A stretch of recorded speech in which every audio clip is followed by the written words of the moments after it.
In this part, we're going to follow Soren Kirkegaard in the year 1844, where he publishes two also great books about the way to realize yourself, understand sides of it in a religious context. And he's gonna go into deep with the story of Adam and Eve and see it from psychological perspective of the angst, the fear that will arise out of the choice they will be given. And that's a very deep and beautiful analysis we'll get back to. But one notable thing about Kierkegaard from that time is when he wrote his upbuilding speeches, those preaching letters that was meant to be morally enticing for people who are reading it. He was very keen on not being that authoritative voice that many others were at that time and have almost always been.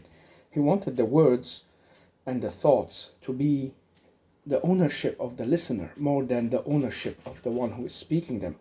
So he wanted to actually talk without authority as much as possible, so the reader or the listener of these preachings, he could follow freely and look through the text and the existence that he was ready for.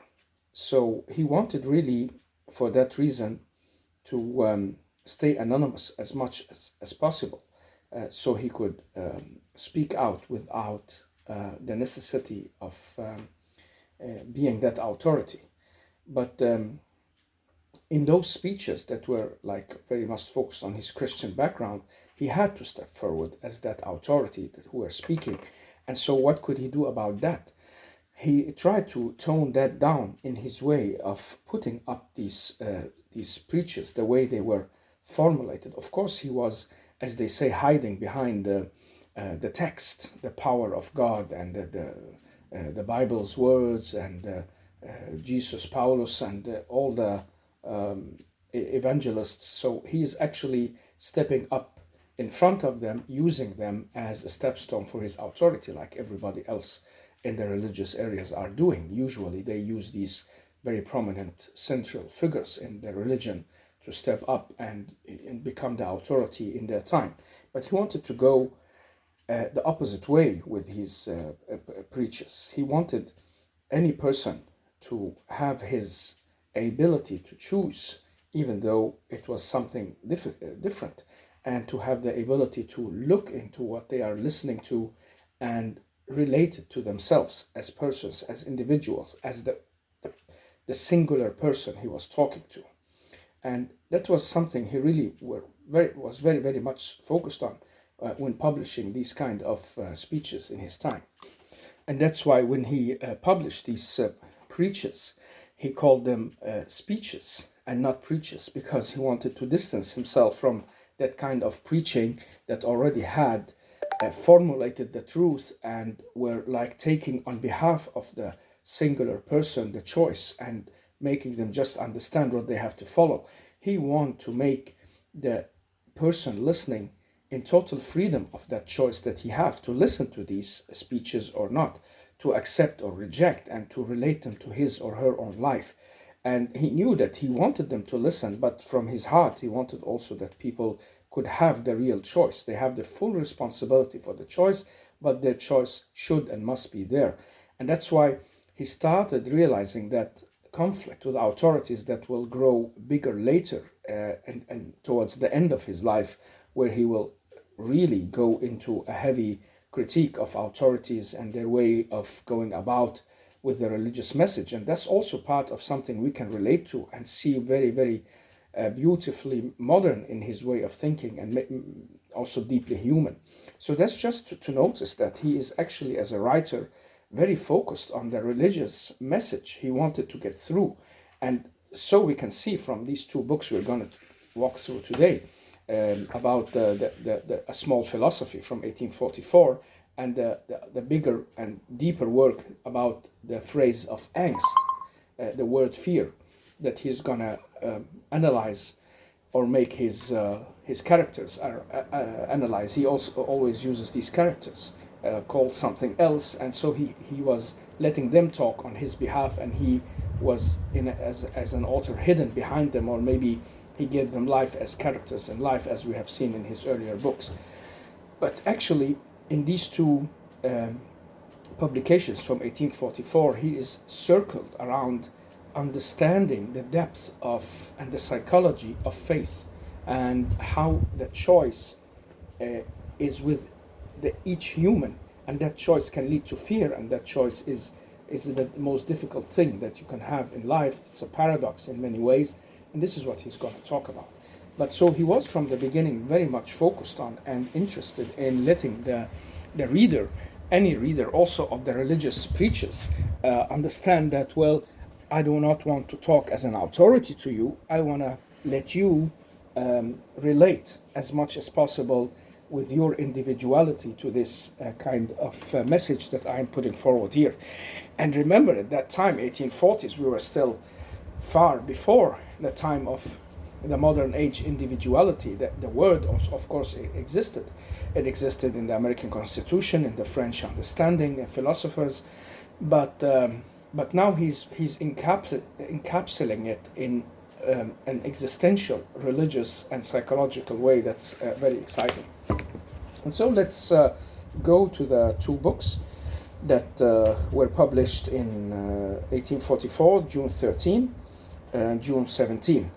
And well, in Danish, the first one is called Philosophiske Smuler, a little philosophy. And the second one is called Begrebet Angst. It means the phrase angst or fear.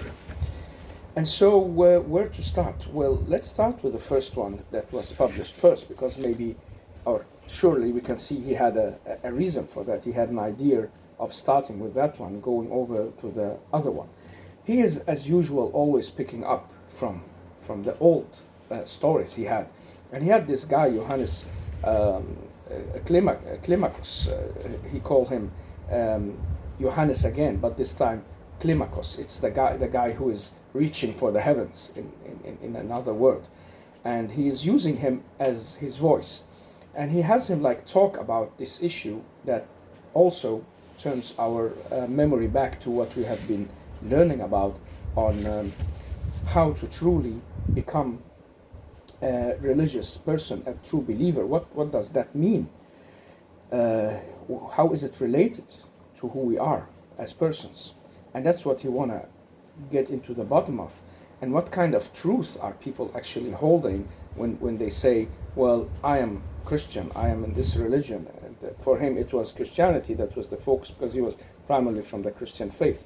But the question goes also for other cultures and religions, if we understand his global thinking in that perspective. And that's what is his message there with this Johannes Climacus, the one who wants to reach the heavens. He wants to dig into that story of being part of that eternal faith, the eternal idea, and the truth that makes faith. And how can truth make faith? And how can faith make truth? That's not easy, because in one way it's a kind of, where do you get this idea from in the first place? And how can something you believe in becomes a truth when it's not built on rational facts? And that's the trouble with faith, deeply. It's not built on those rational and sensual facts all the time. It's more something you relate to in different manners in another way. So where does the idea of that come from, and how does it relate to our life? And so he turn our attention with this Johannes Climacus to say, how do we learn anything at all? And even if we want to learn the truth about something, something we want to learn to do, how do we do that?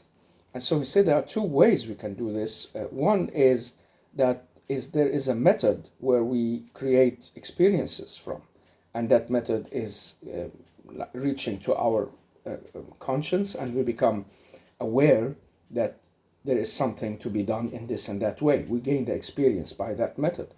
And then he say, well, that all stems from the idea that the human never really learns anything new.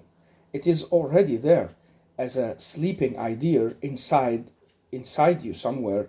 It is born with you in ways of thinking, but you are not aware of it, and it's only brought to light when someone focuses on it. It's like you are in a dark room, you can already see, but you're not seeing anything. But when you focus on your torch or light or whatever you have with you to show you what you want to see, you suddenly start to realize it with your eyes and understand what you're looking at, or maybe reach the understanding by experience. And so it's already there. And this is the old idea from Plato, quoting Socrates, that everything has already been there from eternity. The ideas are there, they're just slumbering inside us, and our duty is to bring them to life. And that was what Socrates went around doing to people, making them aware of this and that and asking them questions, so this slumber could get a kind of language and thought process that brings it to life. And suddenly people will become aware of something they have not been aware of for a long time, or the whole life. And so later, Jung will C.G. Jung will try to build on these things and ideas in his own way, and takes us to the collective unknown and the archetypes and what is really inside the humans before they start understanding and learning. So we are already given something, and our duty, like Socrates, he saw it. He calls him like the helper who brings the ideas to the world with his questions, and he's giving birth to a new version of these ideas and the truth inside you that is residing there and sleeping. And so by helping you to understand it, you realize it, and by realizing it, you are there with the truth. All right, that we can maybe understand, relate to. We do not need to agree, and there are also many philosophers who disagree on this notion and idea, and they see that there is no basis for thinking like that. But anyhow, he's building on this idea that has a lot of resounding in it as well, to go further and see, okay, if this is how we learn, how do we understand faith and trust the belief? How do we reach that truth that is in faith when they are actually, in a way, not really from the eternity? So when he looks at faith in general, he can see that it is in its way, like the way in its nature, it's contradicting the rationality that there is surrounding the human mind and a human being. It's not logical in its upbuilding by first sight. And the same is when he looks at the way the truth about the eternal life and becoming salvaged in God's kingdom. This could be timeless and something that every human can have share of in every place, in any time on earth. But how, he asked himself, or this Johannes, he's asking himself, how do we combine that with the notion that God has sent the Savior to the earth in a special period and special limited time? That doesn't make sense if everything has already been encapsulated by every human. What's the reason? What is the message then? And then he tries to solve this by saying, well, the specific role of the Savior Christ in earth is to help people understand something new. It's a kind of new truth, a truth about love they didn't really realize before. So he has a special and very unique way of trying to interpret this understanding. This is philosophical, of course, but if you think about it, it's very much like saying that you are between faith and doubt, and if faith is already there in every human being, how come that we need to have it in a specific time and a specific way for a specific people? This is like the dilemma here that he's trying to get around, or one of the dilemmas, to be more exact. And so it's like, how can you build an eternal truth of salvation and peacefulness in eternity, and then a historic knowledge, a knowledge about something that happened historically? Because he say that the truth is in one and same time eternal and historic, because God has the eternity, and with the prophet, with the messenger, with the Christ, the Savior, the Son, he is saving humans, or bringing the message to them and bringing that truth in a certain moment, in a certain way, but it has a it is validating for all times. So it's a kind of a message that is historic but has its validation for all times. So this is how this Clematis is trying to get around this story about what he calls a little philosophy, try to like look into this thing. And another very big issue he circles around is the love. It's like he say, in the old days, the problem is that people in the old days could be unhappy in their love, and that was because they couldn't get each other, or maybe they had a difference in their status or morale or background or ethnicity or whatever that can bring them apart. But he say maybe we are there where people can get each other, but they are still in unhappy love because they do not understand each other. So the understanding is lost today. And then we go back to the same issue. There is something slumbering that people has not awakened, and so they cannot realize the idea of love. They cannot reach out for the message. It becomes ununderstandable. And when it does so, it becomes unhappy. This is the consequence of it. But because of that happy tidings that came with the message of Christ to save the humans and to bring them that story of love, well, it is a kind of awakening that slumber. And he came in a way that everyone could relate to and understand. He came as a poor and easygoing human being who people could relate to, at the same time bringing something new, some understanding that is very new about the passion of faith. And here this guy Clematis, he tries to look into, okay, if I can understand this by saying I accept that there is a historic message that brings an idea from the eternity that is new for me, but how can I relate to it when I wasn't in the same room? I was not there at the same time that this happened. I am in another time, another place altogether. And he says that the passion of faith, this is his reasoning here after a long talk. He said, well, the reasoning is the passion of faith. When it is there, the time becomes unimportant. It doesn't matter how far away you are from the original historic message or the Christ or the person bringing it. It's about how deep is your faith there and your passion for it. So can you understand and relate to the love and the message of love in it? You are like the person who was there, and you can be the believer that is taking it over in your own life. And it's in that way that this truth of faith will meet people wherever they are in the moment. And this is a very important word for Kierkegaard, the moment. The moment becomes the place where eternity meets the historic, and the historic becomes eternal. And so you have this moment where you can reach out in that phase and give this rebirth to yourself and to your ideas and to your understanding, from not being to being, as he says. So it becomes like a deep awareness that comes in the moment. But then he gets the trouble of, how do I get this faith in the first place? Because we've just been talking about the difficulty of getting faith when it's so irrational and can be paradoxical, when you relate it to philosophical thoughts and to ideas of what we can see and not see, what we can believe in and not believe in.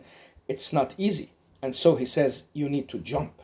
You need to take that jump into the realm of faith, giving yourself totally up. By doing so, you get that passion with you that will bring you to the shore, or maybe bring you over the cliff that you are throwing yourself up against.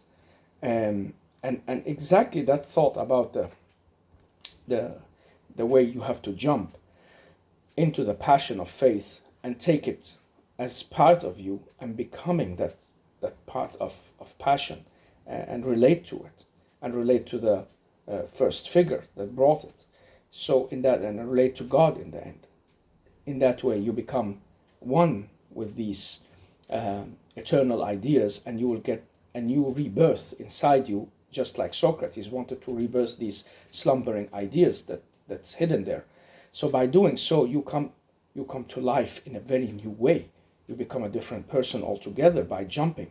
But do you dare to jump? And this is where he stops. And later we'll talk about this. Climacus will come back and talk to us about this issue later in 1846. But after that, he follows up on this so-called jump with the idea of angst. The angst, the fear, the doubt in yourself, and the fear for what's hidden and not seen. And so we go over to that book or another. They were published almost together, just after each other. So he wrote on them at the same time or on the same level, and all within a year. And here he comes to a deeper issue that is really resounding in his philosophy and has been also a place for study for many people. I'm one of the persons who really like this book about the phrase of angst. And if somebody asks me, I would say this is also one of my favorites, because I like how he goes about explaining it. But let's try to follow him a little bit along the way in this idea. It needs a long talk if we're going to go through the book, and maybe I'll do that later, where I go through most known books that he have. But right now I will just talk about what is it he really wants, what project is there in this book on the phrase of angst or fear. We understand that angst and fear are not totally the same, but they are related. Sometimes we use them as synonyms, and in Danish you say angst, and that's also a word used in English, angst. And it's like a deep uncertainty towards something you do not really know the consequences of. And so you can freeze and you can run away, or you can be brave and throw yourself into it. And so he says that, all right, the faith needs the jump, but the jump is bound by angst, because you need to throw yourself in the depths where your mind will be blown out. You will not be able to use your rationality and reason. You are in the need of giving everything that makes sense to that faith and to that belief. And that's just contradictory to what every philosopher is trying to do with us, to make us trust in our senses and relate to the world of senses, and use the brain and rationality to stick to the senses and not throw them out, throw them away. And that's why he becomes so thrilling, so putting things on edge. He's a philosopher who believes in you need to really have this jump in your life in order to understand. Otherwise, you cannot understand just by rationality alone or by using your senses alone. There is slumbering eternal knowledge inside you that will come alive. There are some feelings. There is a soul. He will come back to this word that we'll talk about it, the soul, that will only come to life if you take that jump. So you must have a kind of passion that makes you jump and overcome the fear.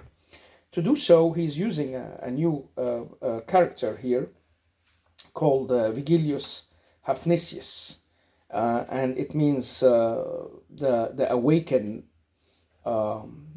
citizen, or the awakened person who is living in the town. And well, it's a good choice in a way, because you have to be in a way awakened. And the book is dedicated to his professor, Paul Martin Müller, the guy he'd like to talk to one-on-one, and had this deep impact on him with his psychological ideas. And one of these ideas that Kierkegaard remembered for a long time is that, well, being in sin is not only being in sin by doing the wrong thing that God doesn't want you to do. It is also being in affectation, like in a self-deceive mode. You are not totally true to yourself. And this is what the book wanted to get around here. The fear of really relating to yourself is just as important as any other kind of fear. And so by cheating yourself, you are getting into a realm of sin that is not really accepted in the world of God. And so to get around this issue, he goes all the way back to the first two humans, Adam and Eve. And so what is it with this story of our ancestors, Adam and Eve? Of course, in this modern times, there is a lot of doubt about our origins, and many people will reject the idea of Adam and Eve and say we are from a source of cells that doesn't have any origin from any god or anything. We are just a process of evolution that happened very random. And this is another discussion. Here we are just building on the idea, the myth or the original story of the humans that has been believed for thousands of years and still is believed in many places as the original story for who we are, and not these other stories that do not really explain where we come from. And so he's just building on that biblical story because he is an existential religious philosopher who is dealing with the psychological aspect of it. And he goes in great lengths analyzing this psychologically before the time of psychology. This is so beautiful and strong. And so what is it we really have to understand here about the story of Adam and Eve? He looks in the story, of course, in the Bible. Now, I am from an Arabic Muslim background, so I know this story is similar in the Arabic Quran, but it's not totally the same. It's with certain details that are different, like the one that it was Adam and Eve together who ate from the tree and listened to the voice of the manipulating fallen angel or Satan who led them astray. And so there are some details that's not totally the same, but they are related. So even people with another culture like the Muslim would be able to relate to this story and understand it and also see the psychological aspect of it. But of course, for Kierkegaard and his author here, fictive author Vigilius Hafnius, he will look into the story according to the Bible. And so Adam and Eve, they came to the world before there was any sin. They were in a place of naivety. And to be human is to be partly body and partly spirit. So it's a combination of that spirit and body that God gave life to.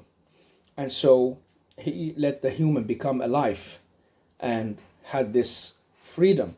And in this freedom, they were asked not to take anything from that not a tree of knowledge. And they were under the threat that, well, you will come to die.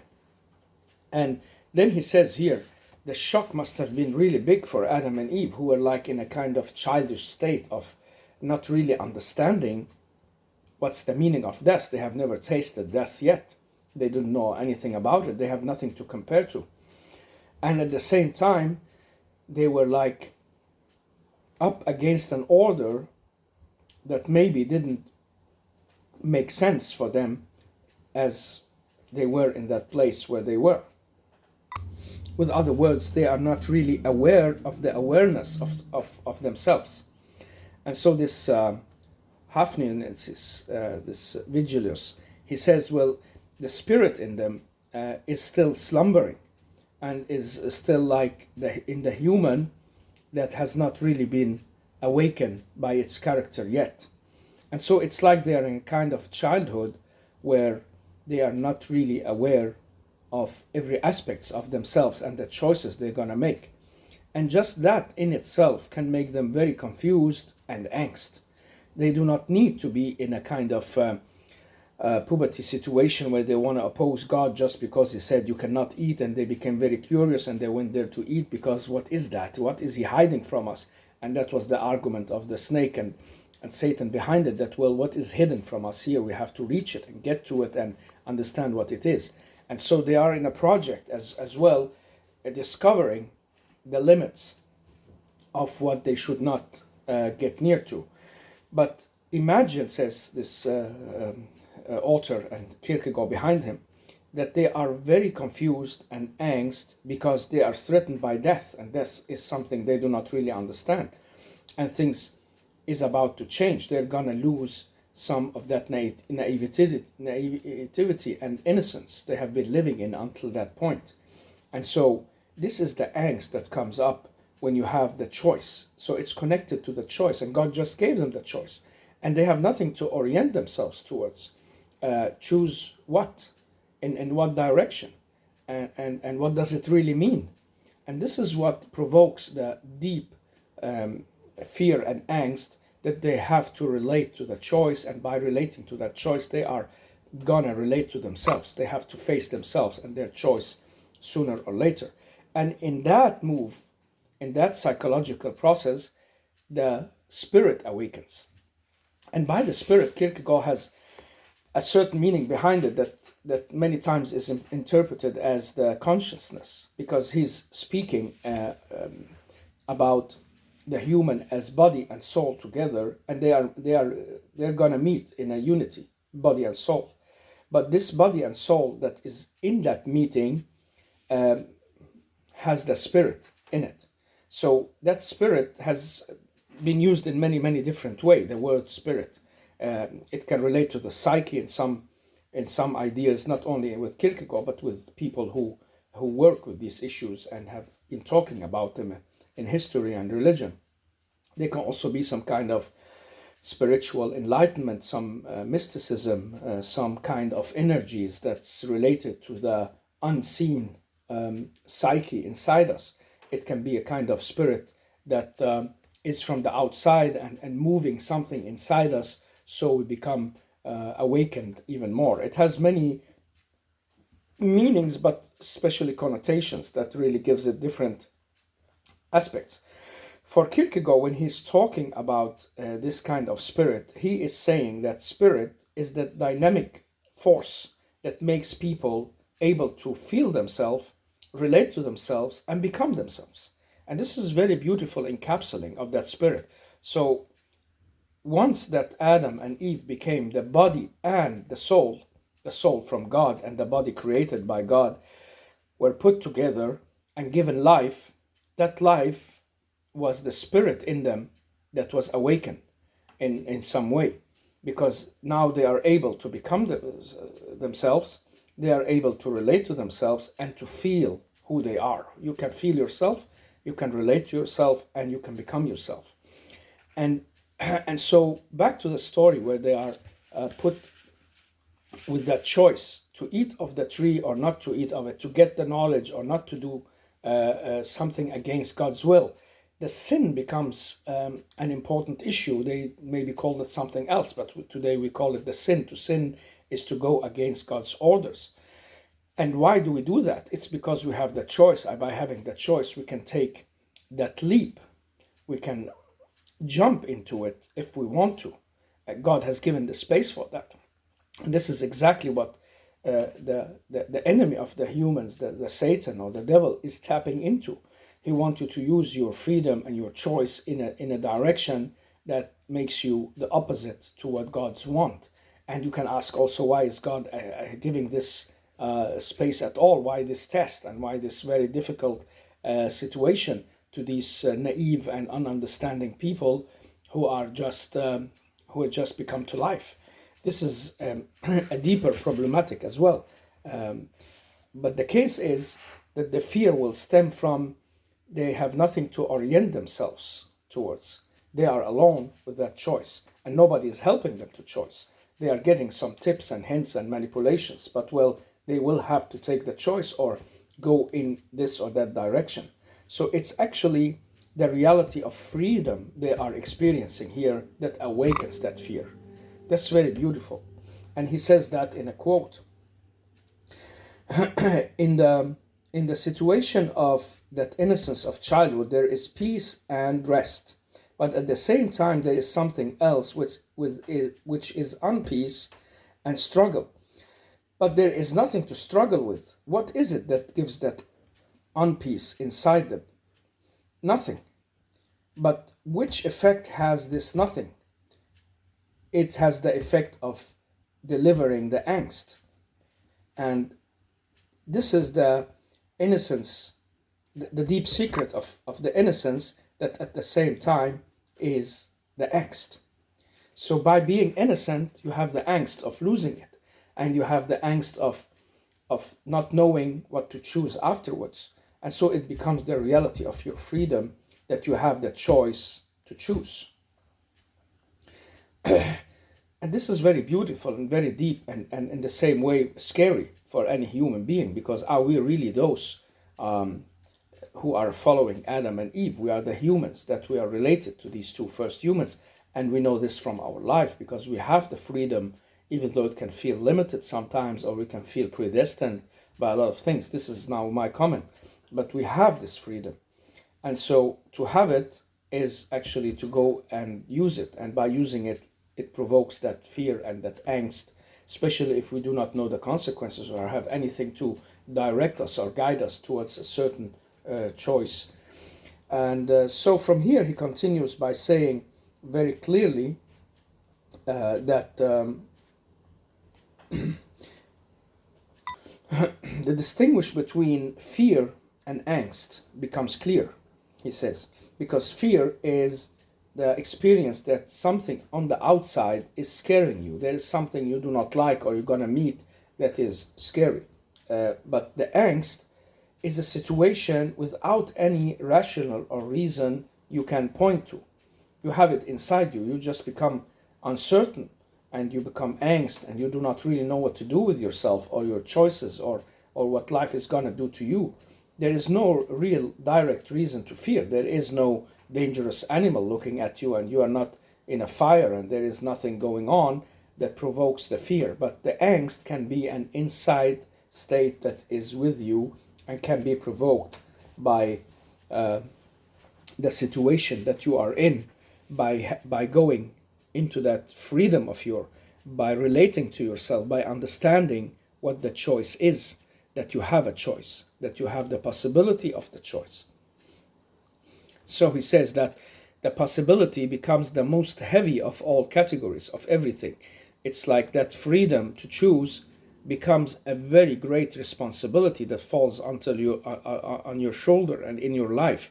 It becomes really something you are carrying with you as a kind of trust, and what to do with it. You have the choice, but it's not translated into reality. You can, but it's not yet been. And so you are there between feeding and giving birth to your ideas of what you can become and becoming that which is your choice. And here this guy Hypnios, he of course it's Vigilos, he with Kierkegaard, he turns to the language as the thing that realizes this complexity and realizes the humans as humans. So language becomes very important here, that because it's taking away that that being that has been before and making it a being in freedom and choice and angst. It's putting words on things that you weren't aware of before. You were just living it without really realizing the importance of it or what it means. And so he says that the word is the fruit of that knowledge from that tree. And he says that it is because of the language that we can distinguish between good and evil, and what we can and cannot, and must not, between past, now, and future. And he say, well, that kind of naive being is taken away by the language. If the humans couldn't speak, they would have stayed in that being without it. And so the language gives you the possibility of the choice. The word choice in itself becomes the awareness and gives birth to that kind of understanding that you are choosing here. You are in a situation where you are left on your own with your choice. You have given an order, do and do not. There is something you can gain and something you can lose. And all that becomes certainly something that's related to the human condition. before that, well, everything was going well without any words, any talking, and any need for all this. We can relate this to our time. This is my comment and in parentheses. With all the laws we have in society, imagine some old society where people were just living in a homogeneous situation, naive and understanding and compassionate, and just relating to each other without the need of laws. They would all just follow the golden rule to do to others what you would like others to do to you, and do not to do to others what you do not want others to do to you. And they're just living without the words, but just living it from the inside. And so everything will be complicated and destroyed by the choices that people make that leads us to the words. And in that words, we need the laws and the explanations and the understanding. And so it all becomes very mixed up situation. This is actually, if to go back and say, maybe this is what he's trying to show us with Adam and Eve, the big change from before and after that choice we're giving them is actually huge. And in that sense, this angst becomes dizziness itself. This is what he says. This guy Vilnius, he says, well, angst can be compared to dizziness, and Kierkegaard has this explanation that well, that angst leads you to the possibility of the choice, and the choice becomes your reality. That can be terrible, of course, especially if the choice is wrong. But just because the angst is there, you are also sharpened. You are put into a very special awakened, what can you say, condition. You are in an awakened condition where you have to choose passionately, sharply. There is no way you can be slumbering in there, because the angst will lead you to a state of troublesome situation, because you have this choice, you have to do it. So what to choose?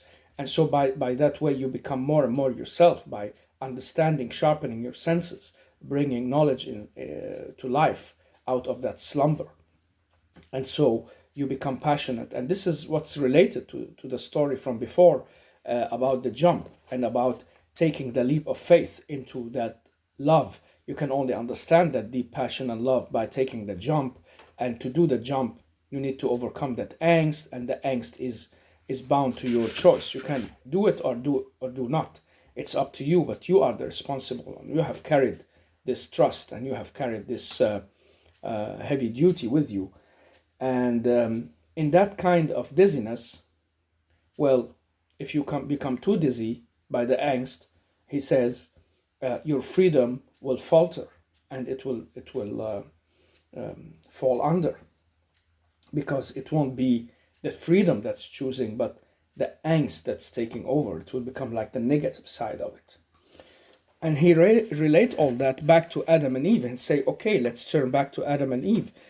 They did not choose to eat of the tree because they were going against God's will, but because they were in that terrible situation of angst for choosing the wrong thing. And by being in that situation of uncertainty and the pressure that's in it, they went along with the thing they shouldn't have done, and thereby releasing themselves from that situation of angst, and not really realizing what it can give with it. But by doing so, they lifted that angst from themselves, but they fell into the wrong choice. And by doing so, the fall came. They fell into the sin, and so they fell to earth from the eternal heavens and became strangers to themselves. And in that movement, they became also aware of what sin is, what's wrong, and what is not to be done again. And so they lost that naive being, and become aware that they are strangers to themselves in the one and same movement. And so he say, well, there is no reason they should have covered only their bodies from where they are most vulnerable, like sexuality, but they could as well have covered the eyes or covered something else.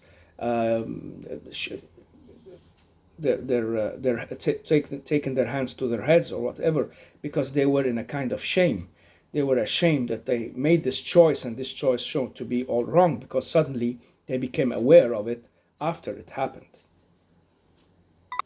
And related to our lives, well, he says, like Adam and Eve, they fell for the fear and the dizziness of it, and so gave out their freedom to choose the good, not because they wanted to go against God on purpose and against the good on purpose, but because they were under this pressure and they didn't really know where to orient themselves. And now they were standing face to face, like everyone else would be doing afterwards, choosing what is easy or what is seemingly good or what is in the moment selfish, rewarding. So he says that this is what becomes the situation about sinning for the human beings, to accept losing yourself or losing part of yourself for that experience that is in it. And by sinning, by going against what is your true calling of in the freedom you have, you are losing part of yourself. It's not God you're losing, it's not the humans around you that is the responsible ones, but you are losing part of yourself by not becoming aware of that in you that is the spirit that should be awakened from its slumber. You are actually giving yourself into something you have to find again. This is what happens to them. They became strangers to themselves, and they were looking suddenly at themselves, not really being aware of these lusts they had in them, and the way they just became, their identities became more related to being in that human condition than they were before. And so, what now? When you have fallen into that choice that is wrong, and you've fallen into the sin and become aware of it and become aware of your wrong choice, something new appears, says Kierkegaard here behind the text, and that is the worry. You become worry, and that worry can become complicated, because when you have done something wrong and you try to correct it and you see you're doing wrong again, the worry grows in you in two folds or two sides. You become worry of the evil, that you will maybe choose it again and thereby lose another piece of yourself, sin against God and life by sinning and by losing part of yourself. This is your responsibility to yourself brings you in a bad situation. But you will also, and you can also develop a kind of worry from what is good. You do not really see it as good anymore, and maybe you think it's demonic or wrong. So you become also confused in that fashion. And this is a very beautiful, deep psychological analysis of how many of us really can develop this kind of worry that, okay, now I have chosen wrong, and I'm falling in this kind of worriness that this will happen again. And by happening again, I will lose myself again or part of it again. So what to do? And at the same time, you can develop the fear for the good, the demonic fear, because you do not see what is good. The fear of the evil it's because you become weak and you become some kind of a coward. You are not able to take hold on yourself and get yourself to make the right choice when you have to. And so you are losing terrain inside you to what you should have been doing to gather yourself and do the right thing. But by fearing the good, it's a way of a demonic illusion you're getting into.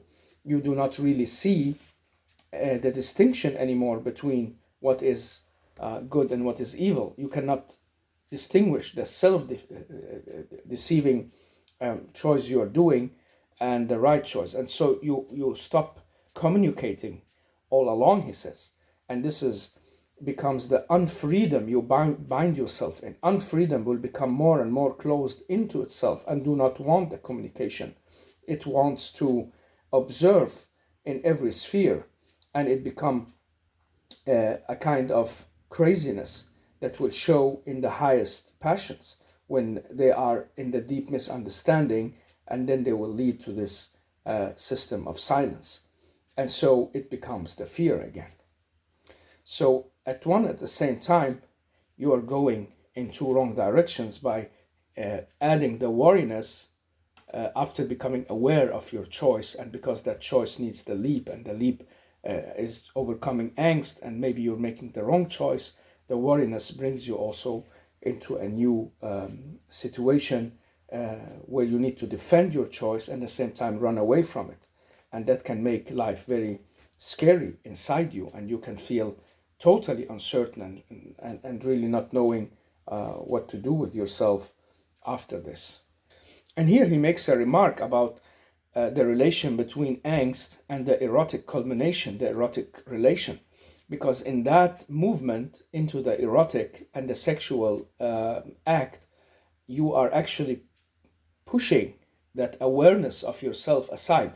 You are totally lost in that body awareness, soul relation in what you're doing. And so it will take away both your feeling of angst and the feeling of being worried or ashamed or whatever consequences you would have had.